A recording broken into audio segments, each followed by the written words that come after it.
Hello friends, welcome to my YouTube channel. मैं आनंद मौर्य आप सभी का आपके अपने यूट्यूब चैनल पर स्वागत करता हूं। आज का हमारा topic losses in electrical power distribution system पर आधारित है। तो आज हम बात करेंगे कि हमारी इलेक्ट्रिसिटी की लॉसेस कहां पर कितनी कितनी होती है, जिससे हम आज के इस टॉपिक को बेहतर तरीके से समझ पाए। तो आपको हम बता दें कि जो हम लाइट प्रोड्यूस करते हैं, जहां से हमारी लाइट का जनरेशन होता है, फिर लाइट का ट्रांसमिशन किया जाता है। ट्रांसमिशन लाइनों के थ्रू उसे ग्रिड तक लाया जाता है।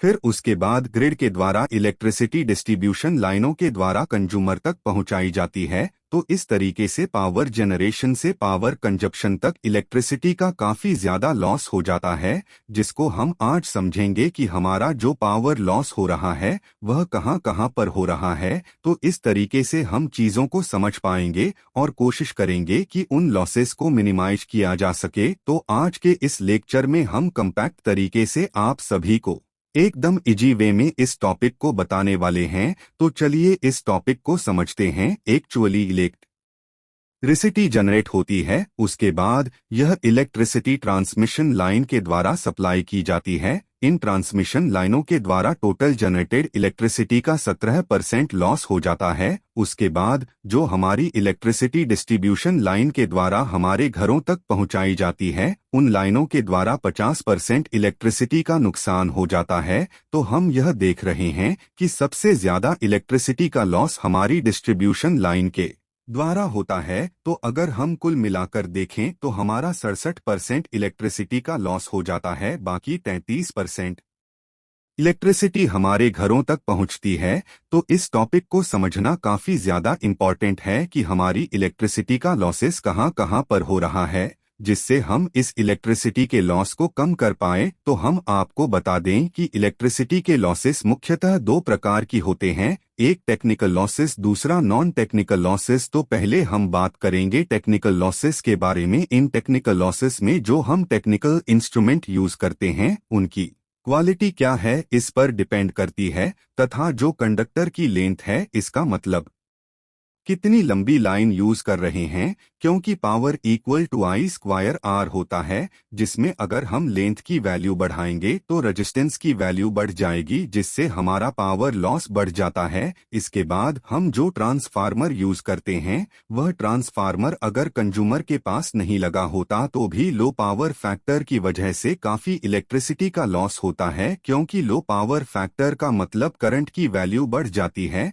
जिसकी वजह से हमारे पावर लॉसेस बढ़ जाते हैं। फिर टेक्निकल लॉसेस में हम बात करें तो हमारे टेक्नीशियन जो कि अगर प्रॉपर कनेक्शन नहीं करते, जिनकी वजह से लाइनों में स्पार्क जनरेट होते हैं, या इंस्ट्रूमेंट का सही से कनेक्शन न किए जाने पर भी टेक्निकल लॉसेस होते हैं। उसके साथ ही लोड के आधार पर उस पार्टिकुलर एरिया में ट्रांसफार्मर लगाए जाएं। अगर लोड के अनुसार ट्रांसफार्मर नहीं लगाए जाते तब भी लो पावर फैक्टर के वजह से टेक्निकल लॉसेस होते हैं। तो यह हमारे थे टेक्निकल लॉसेस। अब हम बात करते हैं नॉन टेक्निकल लॉसेस की। नॉन टेक्निकल लॉसेस में हमारा इलेक्ट्रिसिटी का कंज्यूमर के द्वारा चोरी किया जाना, जैसा कि हम सभी जानते हैं कि विलेज एरिया या फिर अदर जगह पर इलेक्ट्रिसिटी की चोरी की जाती है, यह हमारा नॉन टेक्निकल लॉसेस में आता है। इसके साथ साथ अगर इलेक्ट्रिक डिपार्टमेंट के द्वारा डिफेक्टिव इलेक्ट्रिसिटी मेजरिंग इंस्ट्रूमेंट लगाए जाते हैं, जिससे इलेक्ट्रिसिटी का सही तरीके से मेजर न किया जाना, भी नॉन टेक्निकल लॉसेस में आता है। तो इस तरीके से हमने यह जाना कि हमारी इलेक्ट्रिसिटी के लॉसेज कहां पर होते हैं। इसको और डिटेल में जानने के लिए हम इसके टेक्निकल कॉन्सेप्ट को और बेहतर से समझते हैं। एक्चुअली इलेक्ट्रिसिटी ऊर्जा के संचरण और वितरण के दौरान विभिन्न प्रकार के नुकसान का अनुभव करती है। ये नुकसान उपयोग किए गए इनएफिशिएंट कंपोनेंट तथा रेजिस्टेंस के भौतिक गुणों के कारण होते हैं। विद्युत वितरण प्रणाली में होने वाली हानियों का विवरण यहाँ दिया गया है। एक, कॉपर हानियां। आई स्क्वायर आर कॉपर की हानियां सिस्टम में उपयोग किए जाने वाले कंडक्टरों जैसे बिजली लाइनों, ट्रांसफार्मर और वितरण केबलों के प्रतिरोध के कारण होती हैं। जब इन कंडक्टरों के माध्यम से करंट प्रवाहित होता है तो कॉपर के प्रतिरोध के कारण ऊर्जा ऊष्मा के रूप में लॉस हो जाती है।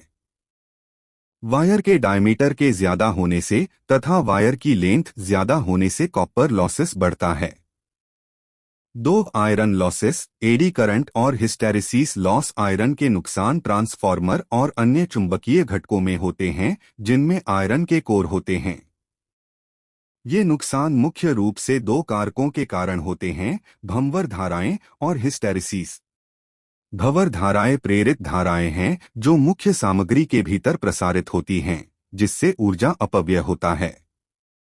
हिस्टेरेसिस नुकसान तब होता है जब चुंबकीय कोर चुंबकीयकरण और विचुंबकीकरण चक्र से गुजरता है, जिसके परिणामस्वरूप चुंबकीय डोमेन संरेखित और पुनः उन्मुख होने पर ऊर्जा हानि होती है। 3 डाइलेक्ट्रिक लॉसेस, विद्युत केबलों और अन्य घटकों में उपयोग की जाने वाली इंसुलेशन सामग्री में परावैद्युत हानियां होती हैं। ये नुकसान इंसुलेट सामग्री के अंतर्निहित विद्युत प्रतिरोध के कारण हैं। जब उच्च वोल्टेज अप्लाई होते हैं तो इंसुलेट सामग्री में ऊर्जा की एक छोटी मात्रा गर्मी के रूप में लॉस हो जाती है। 4 फेरेंटी इफेक्ट लॉस। फेरेंटी इफेक्ट एक ऐसी घटना है जो उच्च वोल्टेज स्तरों के साथ लंबी ट्रांसमिशन लाइनों में होती है। यह भेजने वाले छोर की तुलना में लाइन के प्राप्त अंत में प्रभावी वोल्टेज में वृद्धि का कारण बनता है। इस प्रभाव से लाइन में अतिरिक्त प्रतिक्रियाशील बिजली की खपत होती है, जिसके परिणामस्वरूप नुकसान में वृद्धि होती है। 5 चुंबकीय क्षेत्र और विकिरण नुकसान। चुंबकीय क्षेत्र का नुकसान तब होता है जब सिस्टम के भीतर चुंबकीय क्षेत्र में असंतुलन होता है। इन असंतुलनों से अनवांटेड चुंबकीय क्षेत्र पैदा हो सकते हैं जो पास की वस्तुओं में धाराओं को प्रेरित करते हैं, जिससे ऊर्जा की हानि होती है। विकिरण नुकसान तब होता है जब विद्युत लाइनों या अन्य घटकों से विद्युत चुंबकीय तरंगें उत्सर्जित होती हैं, जिसके परिणामस्वरूप ऊर्जा का अपव्यय होता है। 6 voltage drop loss. Voltage drop तब होता है जब बिजली ट्रांसमिशन या डिस्ट्रीब्यूशन लाइन के साथ वोल्टेज में महत्वपूर्ण कमी होती है। यह गिरावट कंडक्टरों के प्रतिरोध और सिस्टम के प्रतिक्रियाशील प्रतिबाधा के कारण हो सकती है। वोल्टेज ड्रॉप से आपूर्ति की गई शक्ति में कमी आती है और नुकसान में वृद्धि होती है।